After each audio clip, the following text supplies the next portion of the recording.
Salve, people of the universe. My name is Lord Salvatore, and I am here with Chairey today again. And today we're going to be talking about the dark path that Google is walking. So what we're going to be talking about specifically at first hand is, we're going to start with a simple question, which is, do you like your privacy? Well, if you do like your privacy, then you're not going to like what you're about to hear. So recently there was a proposal made by a few Google engineers called the Web Environment Integrity? Is that what it was? Yes, you got it right. Okay, the Web Environment Integrity proposal. So basically their idea was a proposal that wants to track people so they can fight fraud, but some of the ways that they want to do this damages your privacy and integrity. For example, in an effort to stop AI from quote-unquote guessing people's passwords, they want to detect, ironically with an AI, if someone is just guessing passwords. But in order to guess if someone is guessing passwords, they need to actually know what the passwords are to begin with, you know? So they're gonna have to figure it out. So before we get into the other details of this, who are these people, right? Who are these 4 people that did this? Well, let's start with Ben Weiser, or Ben Stupider, as I like to call him. So Ben Weiser is someone who worked for, or is still a corporate account executive at Money Corp. So what is Money Corp? So Money Corp is a business that tries to do money transactions across transnational lines. This means that they're everywhere all over the world, including the United Arab Emirates and Europe and South Africa and even the United States. Okay. So what is so scary about this fact? Well, Money Corp has a history of fraud and money laundering, and also has access to the United States Federal Reserve. So that's really pretty, it's pretty freaky that this guy was basically is still a part of the corporate account executives here. So who are the other people? So we've got Borbala Benko, which is probably just some guy. I couldn't find anything about him that seemed like anything too bad. So don't harass him, only harass people that deserve it. Then you've got Philipp Pfeifenberger, whose name sounds like a total farce. Like it's like the most like stereotypical German name, as Chairey also pointed out before. Like she told me as well, like she also thinks that it sounds very stereotypical. I like to compare it to like things like oh yeah, my name is Baron von Scheißenschnubbeler, Schmucker. You know, like it's just kebab. Okay, so who was this Philippe? Well, he worked at YouTube, and he was actually one of the lead people in the team that decided to do the YouTube removal of dislikes. So already 2 people who have done the internet very great things, basically. Yeah, no, they didn't. But then there's another one who I don't really know much about this person, but I do know that they worked for Apple, which is, already says enough. Their name is Sergey Katayev. And yeah, he worked for Apple. Says enough. Apple's been very famous, or infamous, I should say, for child labor. So, yeah, these are not moral people, right? These are not moral people. And you might think, oh well, it's just a proposal. Google won't go through with this. But they actually have a history of doing these types of things, right? So, in 2020, the Justice Department of the United States filed a civil antitrust lawsuit against Google for monopolizing search and search advertising. So, the Google search litigation is scheduled for trial in September 2023, which is about now, if you're watching this when it comes out. But as a result of its illegal monopoly, and by its own estimates, Google pockets on average more than 30% of the advertising dollars that flow through its digital advertising technology products. For some transactions and for certain publishers and advertisers, it takes far more. So you're not even just talking about like 30% across the board. You're talking about that's like the minimal they take, basically. Alright, so Google's anti-competitive conduct has suppressed alternative technologies, hindering their adoption by publishers, advertisers, and rivals, which goes against the Sherman Act. So the Sherman Act was basically designed for competitive process and economic liberty. So what this means is that it's against the monopoly. It's against the idea of one business owning an entire market section. Okay, so you might be saying, okay, well, it's just a proposal. Maybe they've done this in the past, but who's to say they're going to do it now? Well, actually, they're already doing it. Well, it's not maybe on things like Google Chrome itself. They do it on their test browser, Chromium. Yes, you heard that right. The proposal that's still supposed to be a proposal is already being implemented as a test on Chromium. Okay. So, what does this mean? What does this mean for people? Well, like I said, it's a huge breach of privacy. But also what this means is that they get to basically decide whether they think you're a criminal or not. Right? So these people, and this is something we need to push back against this. And I'm talking about not just us, but governments need to push back against this. Because this is also dangerous for government. Because if businesses start deciding who is to be trusted or not, and decide who needs to be spied on or not, what if businesses do that, right? Then governments will lose their, not just their credibility, but also their power to these businesses. And what if there's like a criminal inside these organizations at the top and lets people slip through the cracks, right? That's what I'm talking about. This is a very dangerous thing. I don't think these things, because like they've been saying like their goal is to fight fraud, but that should be a government job, not a business job. Okay, so what does this mean further onward? What does it mean about the path that Google is treading? Well, up until now, Google has basically just been very capitalist, right? They've tried to do everything they can to get money, but at the same time, they've kind of upheld the law mostly, and they're trying their best to kind of balance these things. But it almost feels like that's about to change, because you're seeing more and more of these problems come along, including AI problems. Now, the inclusion of AI in any argument for legality immediately becomes far more complex, because there's a lot of like shoots and ladders to go about in that. You know, it's like the game shoots and ladders. Which is, for example, you've got the thing where like, okay, does an AI use open source data? Does it use data from random users of the internet that might be copyrighted? You know, these are all questions you can ask yourself. But the main idea here is that Google is definitely starting to go the wrong direction. So, Chairey, what do you think about everything we said so far? Yeah, basically the issue with it right now is just like they're trying to go and implement it in a way that no one even knows that this is happening. Like today, I just told you that this is happening, and many normal users are not even like, a lot of people wouldn't be against this if they knew this was happening, but no one knows. Like, and the closest information that you might find online about it is a GitHub documentation about it, or people on YouTube talking about it, like tech YouTubers. But other than that, the mainstream news does not know that Google's trying to do something like that. And I do think also that the main issue with the lack of reporting that's going on here isn't just the fact that people don't know that it's happening. It's the fact that Google itself is pretty much silent about these things, right? Like, it shows that maybe it almost feels like it leaves room for conspiracy theories, if you know what I'm saying. So, like, why are they being so quiet about this? Like, usually when, like, there's a big update coming out, they would, like, do some kind of, like, you know, press release or something like that, right? Because this is a pretty big thing, even if it's just a test. But maybe that's why they're trying to roll this out silently, you know? Maybe they're trying to roll this out silently because they know there's a lot of pushback on this. And it does beg the question, right? If they do get through with this, if they do go through with it, what is that gonna mean, not just for the users, but for the interaction between government and businesses? Because if you give businesses this power now, what's to say that they're not going to do the same with other businesses in other countries? For example, we've seen the same thing happen with TikTok, right? TikTok is under control by the Chinese government, basically, right?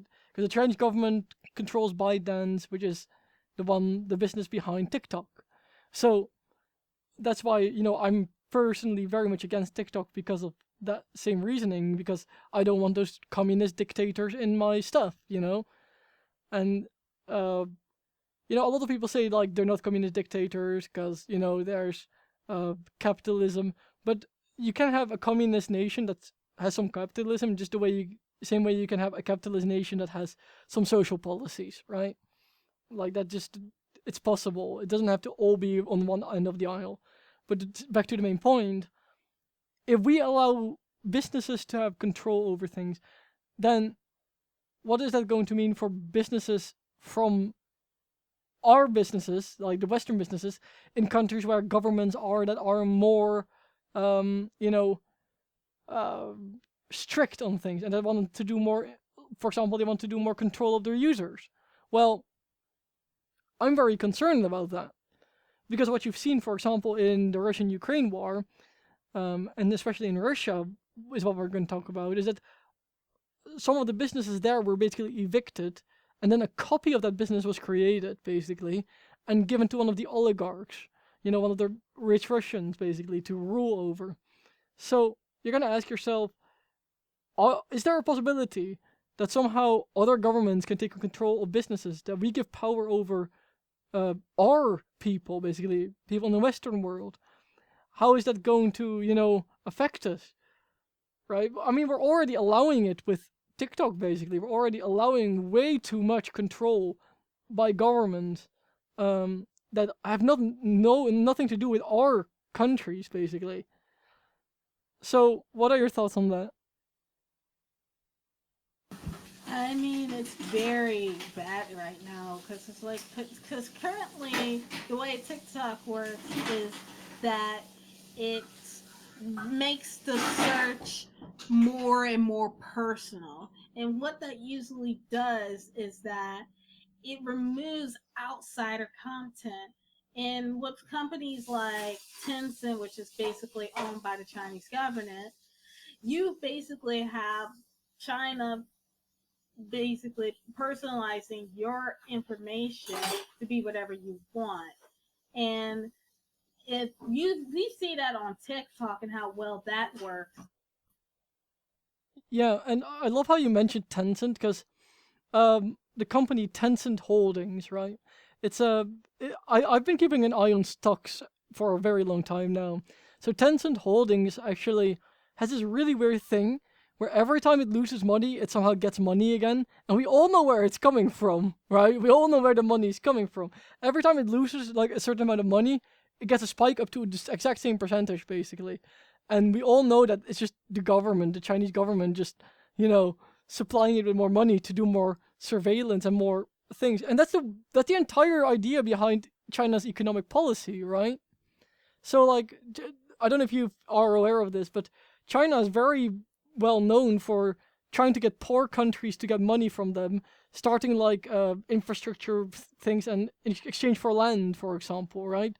So Russia owns more land in Africa than any other country does, except African countries. But you know what I'm saying. Like they own more land in Africa than any other Western or Eastern country, so to speak, and any like developed country. If like I would even say that China has a monopoly, an international monopoly on poor countries, basically, which is something that for some reason no one's paying attention to either. And I think that's the problem, you see, because when we look at businesses, we're always trying to see businesses as almost a singular entity, right? But businesses are influenced by everything. Governments, they're influenced by several different executives and board members, but they're also, influenced by the people they're marketing to. Their entire power relies upon its consumers. In a way, businesses, at least in the capitalist world, are very much based on a democratic system. As harsh as it is for us to accept it, we have the power to control what businesses do. And the fact that these businesses are getting away with these things means that we're letting them get away with it. We have to take a stand against these businesses when they become tyrannical, the same way we would stand against a government if they become tyrannical. Would you agree with that? I mean, yes, but a lot of people are oblivious of it because they don't even think that any of these businesses are doing anything wrong. That's the issue here. Like, if you try to talk to somebody about TikTok being bad, they don't think TikTok is bad. If you try to tell someone that YouTube is bad, they don't think that because they're not acknowledging the whole background information that they are not telling the public at all. And generally, most people just don't care, and it's really sad because it's affecting everyone. Yeah, and I think that that's really the thing. It goes back to that same like statement that people make often about like just wait until it happens to you, or just wait until it affects you. And that's the thing also, like I think I've said this before many times, but I always get very annoyed when people, like when there's like, for example, when there's a child like missing or something, right, or dead, and it's like everyone's like, "Oh, I'm so sorry. This is so terrible." It's like it's basically just a pity party, right? Because yes, it is terrible. I'm not saying it's great. It's not fucking. It's not a party, But what I am saying is that it feels so facetious in a way, because it's like, oh yeah, it's so sad. Wouldn't want this happening to me. But the thing is, when you see these bad things happening to other people, and you post something like that, it basically just goes, oh yeah, you're doing terrible.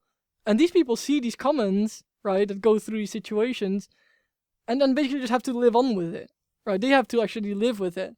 You have the fucking comfort as a bystander, basically, as someone who isn't in that situation, to move on with your fucking life. These people wake up every day without this person in their life now, or this child in their life. These people, they have to deal with the consequences.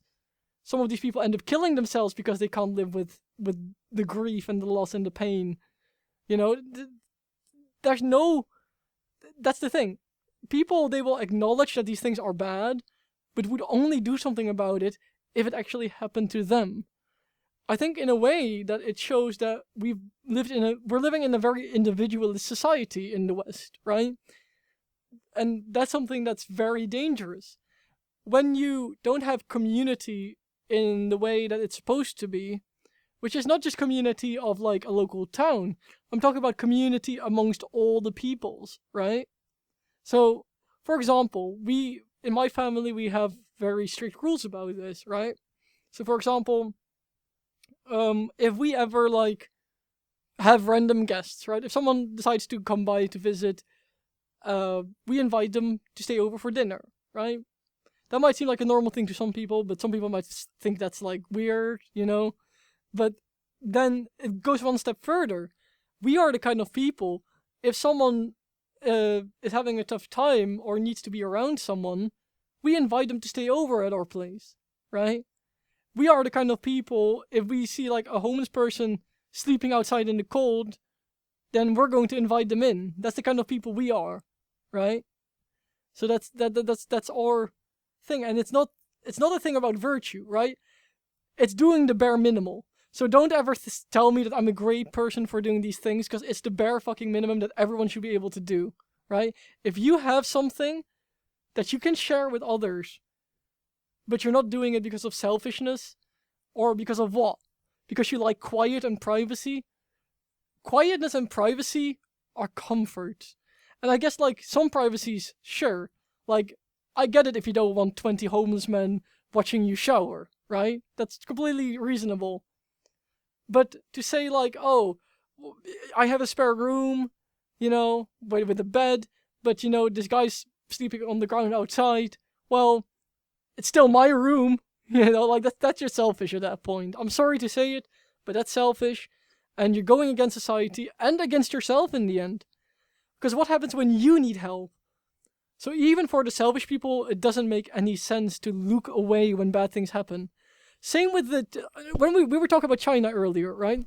Same with the Uyghurs, right? The Uyghur camps, right? And sure, certain camps I can understand, right? Like torturing pedophiles, completely tasty, fantastic. I'm all for that. But when you start using people's religion or people's race as a sole only reason to persecute them and then make them disappear, which is what happens in these camps, right?